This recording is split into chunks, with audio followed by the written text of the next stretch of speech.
Good day mga ka-stroke. Paano ko ba napabilis ang aking paglakad?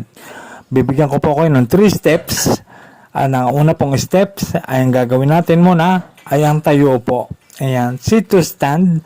Tapos ang ating pong dalawang kamay ay mag-holding hands sa harap. Ayan, ganyan pong gagawin natin. Gawin natin ito ng 12 repetition na 3 sets. Malaki may tutulong ito para mapalakas ang tuhod, hita at binti.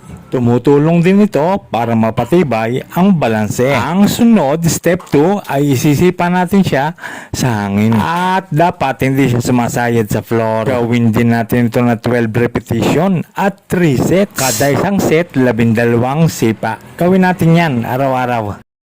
At ang pangatlong steps ay yung side to side na hakbang. Ayan, gawin natin yan, kabilaan, side to side, at makakatulong ito para mapabilis ang ating lakad. Ayan. For example,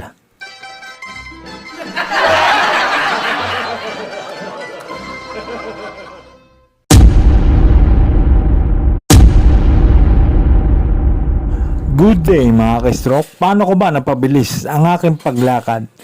Bibigyan ko po kayo ng 3 steps. Ang una pong steps ay ang gagawin natin muna ay ang tayo po. Ayan, sit to stand. Tapos ang ating pong dalawang kamay ay mag-holding hands sa harap. Ayan, ganyan pong gagawin natin. Gawin natin ito ng 12 repetition na 3 sets. Malaki may tutulong ito para mapalakas ang tuhod, hita at binti.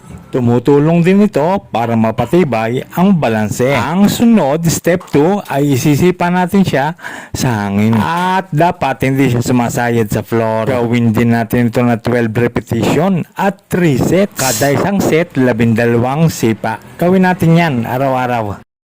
At ang pangatlong steps ay yung side to side na hakbang. Ayan, gawin natin yan, kabilaan, side to side, at makakatulong ito para mapabilis ang ating lakad. Ayan. For example,